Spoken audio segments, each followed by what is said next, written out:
Bentornati, l'urlo della notte. Ma noi facciamo per tenerli svegli ancora un po', perché è estate. Molti sono molti sono in vacanza, qualcuno non è in vacanza, ecco, ma l'area di vacanza in giro c'è un po', no? Questa area scanzonata. Io sono qui, usano Italia TV, 264 del digitale terrestre. Avete tutti ragione, oggi con Vincenzo Bocciarelli e Massimo Polesi. Stavamo vedendo una locandina. Ah sì? Ah sì, la rimettiamo questa locandina. Eccoci! Che è una locandina come te, ricca di tante cose, a parte tutti sti loghi, mamma mia, i nomi. 8 luglio 2023, ore 21, Quindi volando nei cieli d'Italia, sulle ali dell'arte, sabato.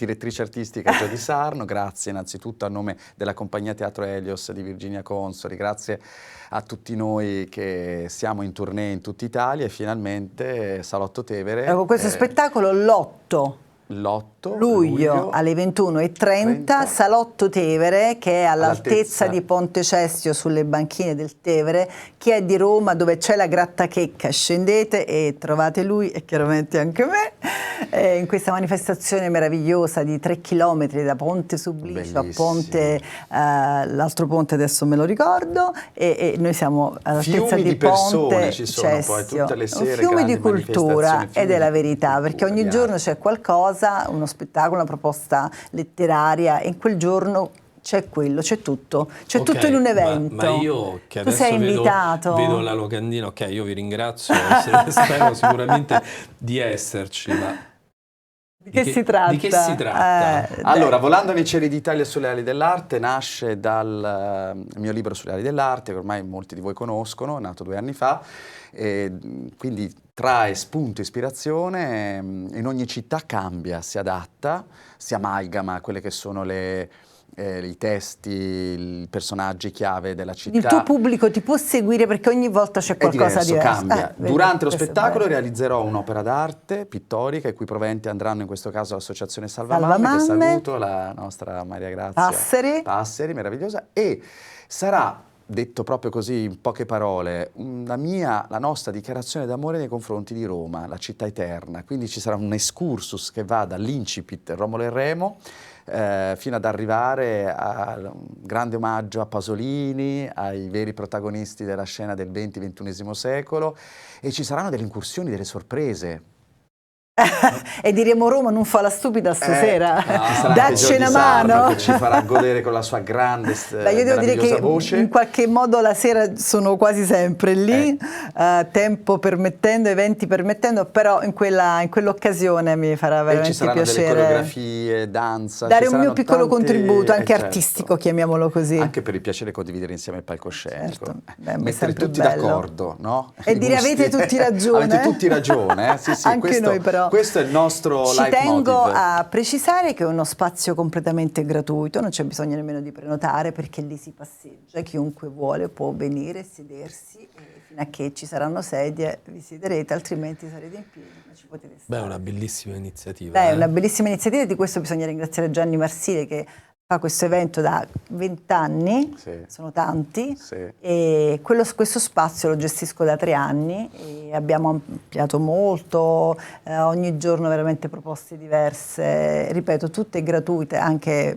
presentazioni di libri molto importanti, orchestre, quest'anno avremo anche il cinema, uno su tutti l'8 agosto Rocco Papaleo, ma c'è tanta roba, veramente tanta roba che avrei voluto far leggere il programma a Bocciarelli con questa voce suadente, ma dopo insomma, abbiamo un'altra cosa qui che se vuoi puoi prenderla adesso. Sei pieno di sorprese. No, puoi prendere se vuoi la copertina.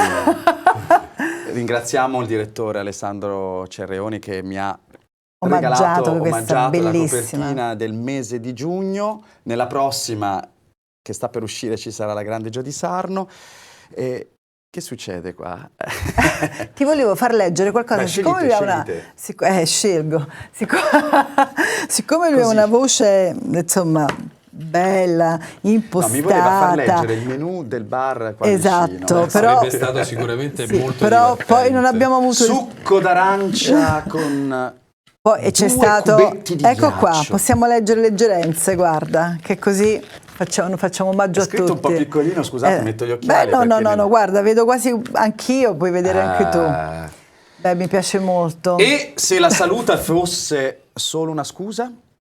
Non è un buon momento per i cittadini italiani. Dopo la scure delle case obbligatoriamente no, andiamo bene.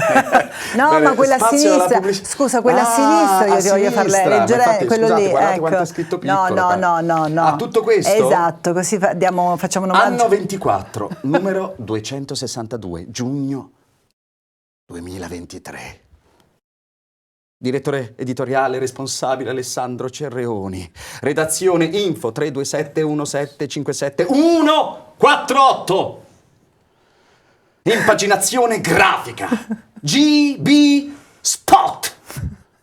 Hanno collaborato Lisa Bernardini, Giulia Bertolini, Maria Grazia Cucchi, Rosa Gargiuolo, Francesca Ghezzani, Silvia Giansanti, Marisa Jacopino, Maria Luisa Roscino, Roberto Ruggero.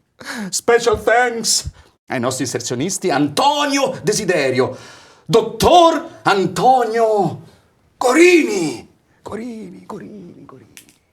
E su Antonio che fa sempre caldo quando c'è un Antonio. Fa caldo, Antonio. Quando c'è Antonio o fa caldo si vota Antonio e fa caldo. Ma guarda, ti faccio l'applauso. Scusate, perché non è che gli ho svegliato il pubblico a Beh, ma è giusto, così li teniamo. Vabbè, no? Si gioca, si scherza. Quando avete detto una volta nella vostra vita avete tutti ragione, cioè guarda, non mi dire più niente, hai ragione, basta, preferisco darti ragione ma me ne vado, perché la ragione è dei... Fessi. Lo vedi? Lui zitto. Zitto lui. Fessi. Vai, di tu Massimo. Quando hai detto avete tutti ragione, basta, non se ne può più. Io effettivamente quando riconosco che una persona ha ragione... Beh, quello ci sta, ma in questo caso è sarcastico, ironico, non è... In quel caso è proprio quando non ne puoi più e esatto. Quindi dici basta. Sì, mi è capitato in alcune situazioni di lavoro, quindi che si può proprio litigare, come dire, con tutti, a un certo punto. Sì, dove io magari non ero effettivamente d'accordo e mi sono reso conto e alla fine ho detto sì, vabbè, avete ragione, sono cadute le braccia, come si suol dire. Sì. Allora, per ciò che mi concerne, sto pensando, quando a volte leggo delle robe sui social, che veramente ti viene da...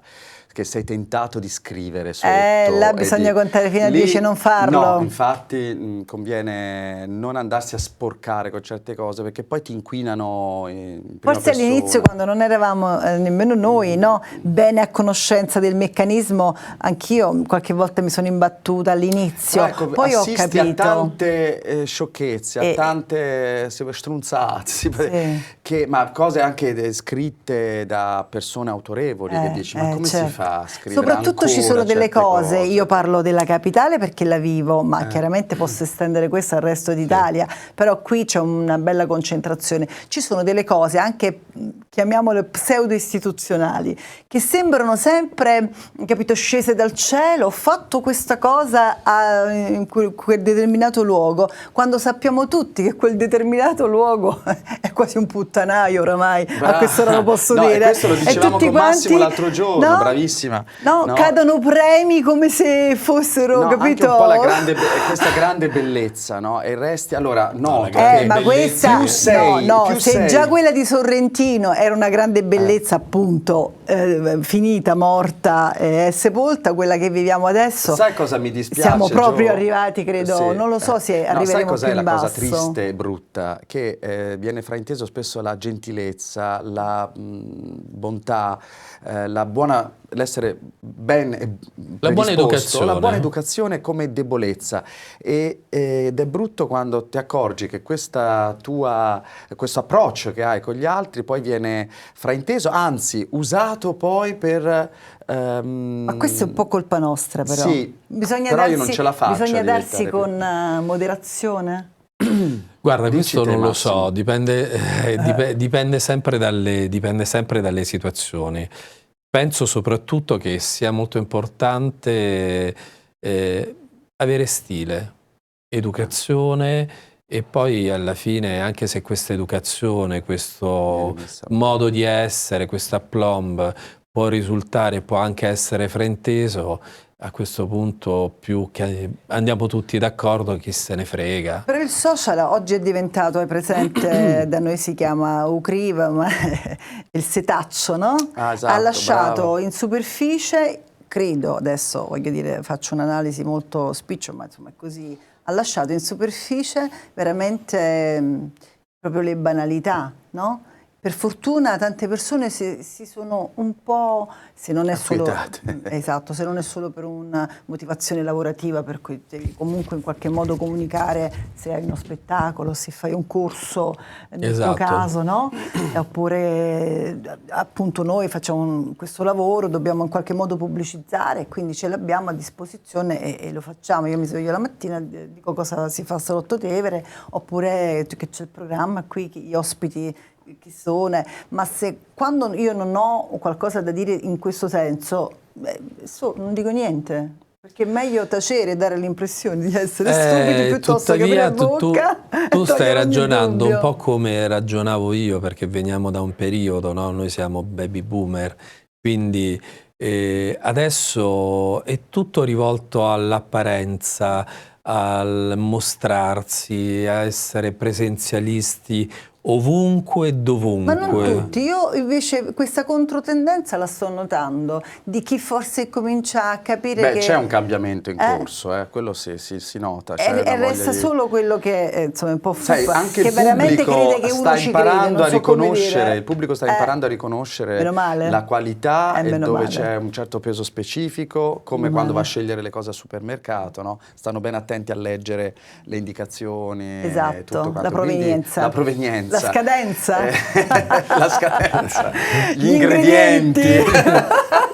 Quindi il pubblico è molto più intelligente, sensibile, attento di quanto ci... L'errore che facciamo spesso noi, fanno tanti anche i nostri colleghi, è quello di sottovalutare il pubblico. Invece il pubblico regna sovrano. Io non lo sottovaluto, però lo rimprovero tutti i giorni. Io consiglierei a molti colleghi e anche ad altri conduttori, conduttrici delle televisioni di tutto il mondo, delle televisioni italiane, di ogni tanto andare ad ascoltare la Vox Populi, cioè nascondersi in mezzo alle persone di un bar, di un ristorante. Ci sarebbe tanto da capire. Io però ogni giorno la mia tiratina d'orecchie al pubblico la faccio, perché dico, tu che paghi e scegli cosa vedere, soprattutto a teatro per esempio, non puoi andare a vedere lo spettacolo, quello di moda in quel momento, perché c'è quello che è uscito da un reality veloce, e poi pretendere che abbia anche delle caratteristiche che si richiedono a un attore di teatro. Certo. Cioè, se vai a vedere il personaggio noto, quello paghi la notorietà, non puoi andare non puoi pretendere di avere la notorietà e anche raramente c'è quello e quello. Guarda, noi proprio qualche giorno fa parlavamo di questo, no? Della gente che veramente esce dalla scuola, no? Quindi come la scuola di trucco, la scuola di recitazione, la scuola di canto, e poi alla fine vedi queste persone che magari sono anche dei talenti, potenzialmente dotati, sono dei talenti e sono dotati, quindi senza nulla togliere, però poi alla fine rischiano di essere una bolla di sapone, perché poi alla fine non continuano questo percorso, no, approfondendo. Ma sai perché? Perché prima era l'artista che andava avanti, adesso è l'organizzazione dietro l'artista che rimane. Gli artisti passano, cioè oggi c'è quello del 2023, poi ci sarà 2024, ma l'organizzazione rimane. Invece prima era l'artista che piano piano faceva gavetta. Cambiava l'organizzazione. Però questo ha monopolizzato un po' anche proprio il discorso lavorativo. Io voglio andare con una foto, c'è qualche altra foto che avevamo messo lì, dovrebbe riguardare, Manuela, come arrivano gli artisti da te, personalmente o attraverso che bel agenzie? Trucco che fai. Allora, effettivamente i personaggi, le persone arrivano sia perché mi conoscono, quindi hanno sentito il mio nome, hanno visto i miei lavori, o sono stati consigliati da altri colleghi, o sono le stesse agenzie o anche gli uffici stampa. mettono in contatto. Che mi mettono direttamente in contatto, sono loro che mi contattano e quindi poi in questo caso dovevamo fare diciamo, come avviene poi tutto il percorso? Quindi il primo incontro? Allora, effettivamente sì, prima c'è un primo incontro col committente. Che lui ti aspetta un po', che ha visto com'è? Non è che sta così, sta un po' così. No, io sono... ma perché io sono rilassato. Io sono rilassato in questo così momento. rilassato, poi vai a casa, non riesci più a guardare allo specchio. Non sarei rilassato se stessi tutto il tempo così, no? Quindi, no, effettivamente se vengo contattato dall'ufficio stampa, quindi chiedo di che cosa si tratta, in alcuni casi sono delle foto che devono andare sui giornali, oppure chiaramente cambia a seconda del... Sì, oppure sono delle promozioni televisive, cinematografiche e così via, oppure direttamente dall'agenzia pubblicitaria. Tu chiaramente ti occupi anche di spose. Io mi occupo anche di spose, sì. Lì c'è tutta una... No, ma lì è divertente perché le persone che effettivamente Prima devi conquistare la mamma, come funziona? Allora, innanzitutto spesso e volentieri mi contattano su Instagram e mi chiedono, ma io vedo che tu trucchi le attrici o i personaggi. Vorrei il trucco come? No, ma trucchi anche le persone normali? Carine. E io rispondo, ma guarda, sono persone normali come noi, cioè anche loro respirano, mangiano, vanno al bagno, cioè, e così via. E poi dal primo contatto mi incontro direttamente con il cliente, facciamo una prova e cerchiamo di individuare attraverso il vestito, i capelli, il look più adatto. E non è una cosa così semplice, sai, infatti, non è una cosa tornando a così quello che dicevamo semplice. prima, che solitamente le spose, diciamo quelle normali, non come sono stata io, hanno anche tante emotività. Sì, Forse non si sanno bene. È vero, hanno tanta emotività. Le mamme, queste mamme molto presenti, no, Vincenzo? Sì. Che sono lì. Tu hai avuto a che fare con suocere di questo tipo? No, diciamo... No. Sono stato fortunato in passato. Perché tu conquisti. Sì, devo dire più con la suocera che con la... vabbè, questo è un altro... Sarei potuto sposare la sua... No, E tu invece hai avuto a che fare con qualche mamma un po' troppo invadente? Sì. Ma questo anche con i personaggi dello spettacolo, perché alcuni credo che anche sono seguiti qualcosa che abbiamo visto hanno mamme molto presenti. Beh no, ma le ascolto e poi a un certo punto... Io avevo letto un'intervista tempo fa proprio della mamma dell'Arcuri, tanto un'intervista era pubblica, non sto dicendo niente che non... Che io non ho mai conosciuto. Quindi... vedi, invece io avevo letto che quando ha fatto Sanremo lei l'aveva messa a dieta e quindi le diceva cosa mangiare, non so, dei fagiolini, piuttosto che insomma, addirittura aveva creato questo Manuela team. È una persona molto splendida, solare, carina, una persona carina che ti mette a tuo agio, ecco sì, effettivamente molto dolce. E quindi io... Poi di una bellezza lei, di una bellezza incredibile. Sempre l'ho conosciuta 25 ancora. Anni fa, a Latina, era giovanissima. Perché lei è di Latina, no? Lei sì, è di quelle parti. Quelle parti là. C'è un'altra foto, la possiamo vedere? Un'ascella sì, un'ascella no, di Carifini Verdone. Ecco. Il suo debutto alla... Chi è? Ah, Ida Jespica. In questo caso mi ha contattato il suo ufficio stampa e abbiamo fatto delle fotografie. Devo dire, anche lei è una persona molto carina. Poi si crea, io penso che alla fine si crea, soprattutto con chi fa, non so se chiamarlo mestiere, la tua arte, la tua opera, sì, però dico, non è detto mestiere, non so, ma è tanta roba. Sì, è un mestiere, perché io poi alla fine mi definisco un po' un artigiano della bellezza. Quindi... E credo che tu vai a toccare delle corde per cui uno deve per forza avere empatia e quindi devi entrare, non so, cosa che prima non facevo. No, assolutamente. Lui ha fatto proprio un cambiamento. Poi noi ci siamo persi di vista. È cresciuto anche lui, si cambia, no? Negli anni ci siamo persi di vista e ci siamo rincontrati proprio recentemente. Mi sembrava che il tempo non fosse mai passato, però l'ho trovato, ecco, si è addolcito parecchio, perché all'epoca era temuto. Cosa ti ha fatto cambiare? È l'esperienza. l'esperienza nel tempo, perché impari e comprendi a mediare con il tempo. Smussi un po' anche quello che è il tuo carattere. Smussi il tuo carattere, cerchi di comprendere anche e capisci l'altra parte, come dici tu anche l'empatia. Si diventa più buoni forse col tempo.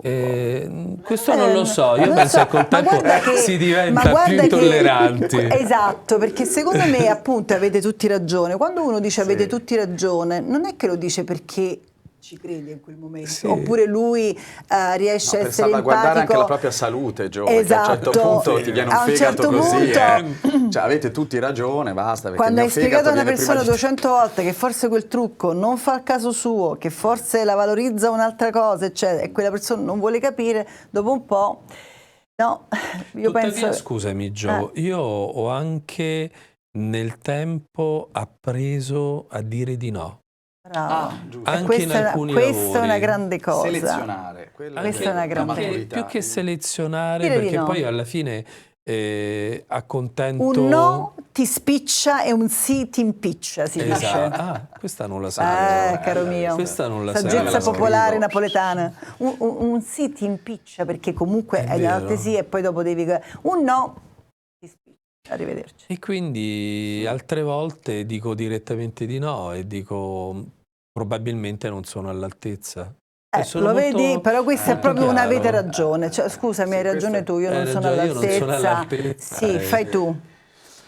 Comunque stavo pensando una cosa che Massimo incarna la grande qualità delle nostre maestranze italiane, che sono invidiate in tutto il mondo, anche su set cinematografici, che sono maestranze che vanno dal costumista ai tecnici, ai cameraman, ai direttori di scena, direttori di fotografia e tutto. Noi abbiamo una tradizione, non a caso ha citato Cinecittà, lui ha assorbito tutta quella... Giorni fa ricordavamo... tutte quelle maestranze che sono diciamo all'altre e soprattutto chi portava i cestini. Che bel momento. La voce di chi porta i cestini. Con delle fami pazzesche, perché poi la mattina ci si sveglia molto presto. Sul set. Bustina proprio. Con quel formaggio scaduto. No, però sotto al sole si scioglie. Però è bello perché nel camper, nel tuo camerino, quando ti arriva quel ma tu già sei nobile, vedi? Lui già il camper, il camerino. Noi parliamo dei figuranti, quelli che ti danno... L'attore principale ha tutte queste agevolazioni, ma tu quando pensi a Cinecittà lui avrà visto tutti questi film dove ci sono 200 comparse, perché lì hanno fatto anche cose di questo tipo. Cose colossali. Insomma, tu sei giovane, però insomma lì penso che... il ristorante lì, no? Ma che ristorante? No, le comparse mangiano... C'è tutto il... anni fa, proprio il pranzo a sala, la bustina con il panino e la bottiglietta d'acqua. Io avevo più o meno 15 anni, più o meno, poco lontano da qui c'è la Villa Giovannelli, qui insomma del principe Giovannelli, e si registravano film, e io all'epoca veramente ero piccolina, ma forse non c'avevo nemmeno 15 anni, stavo lì, avevo fatto una particina in realtà, e arrivò a un certo punto un furgoncino, tu hai capito qual è la villa, sta proprio qui vicino, sta sulla Boccea, si apre questo furgoncino e cacciano i cestini. E io quel formaggio da lì me lo ricordo, che mi ha fatto una cosa... Era, sai, quando è un formaggio sudato, ci voleva la cipria sopra. Sì, trasudava. Perché quando ti danno quelle tre cose, no? Comunque quando uno c'ha fame dopo che si è svegliato all'alba la mattina, però voglio dire, qualunque cosa ti voglio dire che le comparse, fratello caro, evidentemente lui insomma sono sempre... ha viaggiato sempre, non hai fatto la gavetta quella giusta che facciamo noi ma io ho fatto invece una figurazione speciale, no, a San Gimignano, il sequel di Camera con Vista con Helen Bonham Carter, Helen Mirren, c'era il regista James Ivory, insomma, no, ma questo ti parlo... Sono altre cose, caro Vincenzo. E ti hanno dato il panino, scommetto, con Sai che non mi ricordo che cosa ci hanno portato dato. l'aragosta, poi arriva in persona. No, l'aragosta no. No, però l'aragosta si è portato lo champagne da solo. No. Ma anche quel bel panino dentro la cosa, vabbè, c'ha il suo... Perché lui non è che mangia un panino con la mortadella come noi comuni mortali, io addirittura mangerei una pizza. No, lui è ma a quest'ora... Si divertono a prendermi in giro, capite, amici? Se dovessi dire di cosa si parla, poi alla fine in questa trasmissione arrivato a un certo punto, è del cibo. Non so perché viene forse ci inviti piuttosto te a cena, ma a quest'ora pranzo. E dicevamo sempre, perché siamo nella capitale, e l'ho detto tutti i giorni e lo dirò fino a che non fine. No, perché non ci sono ristoranti dopo teatro? Questo è un problema. Questo è un dramma, perché non si sa mai dove mangiare, forse perché già non ci seppellivano prima, poi ci hanno seppellito, diciamo, l'artista. Adesso non ci fanno nemmeno mangiare, ma non solo per l'artista, anche per il pubblico. Quindi avere diciamo, un tipo di ristorazione, chiamiamola un po' più alta per il pubblico, e poi le belle trattorie dove chi deve mangiare tutti i giorni fuori ha necessità di andare in un posto dove si mangia un po' più genuino, diciamo la verità. Come mai manca secondo te? Ma non lo so, soprattutto dopo il lockdown c'è stato... Firenze è ancora peggio, lo dico sempre. Anche in Roma provincia già qualcosina c'è, però ma poca fanno roba. tipo panini, hamburger, fanno No, ma negli anni 90 espresso. era bellissima questa cosa, perché c'era tipo il cantuccio, ti ricordi, ci si trovava tutto il dopoteatro. Era tutto più quando le modelle, che insomma tu ne saprai qualcosa, avevano Facciamo il loro tornare questi anni 90. Facciamo rivivere questa rivivere. capitale. Se gentilmente mi rimettete quella locandina, così diamo l'appuntamento per l'8 luglio 2023. 8 luglio 2023. Non me li svegliare. Ore 21:30, volando nei cieli d'Italia, sulle ali dell'arte, con special guest Joe Di Sarno, con la partecipazione straordinaria. Il vostro Vincenzo Bocciarelli, vostro acrobata dell'anima, vi aspetterà, ingresso gratuito all'altezza del Ponte Cestio, sul Lungotevere, per dichiarare profondo amore alla città eterna, alla città di Romolo e Remo e alla città di tanti grandi protagonisti della storia. Grazie Vincenzo per essere stato qui, grazie e grazie per Gio. avermi fatto conoscere Massimo Polese. Se mai farò qualcosa dove possa avere una professionalità come la tua, ti chiamerò. Guarda, se mai farò qualcosa, e io te lo accetto dico volentieri. in diretta accetto TV. volentieri. Grazie ragazzi per essere stati grazie, qui. E grazie al pubblico. E ricordatevi che avete sempre tutti ragione, ma a quest'ora ancora di più avete tutti ragione. Andate a riposare, adesso ne avete facoltà. Noi ci vediamo domani sempre alle 23:30 su Cusano Italia TV 264 del digitale terrestre con Avete tutti ragione. Buonanotte. Questa vita piena di niente, credo che ho fuso anche la mente.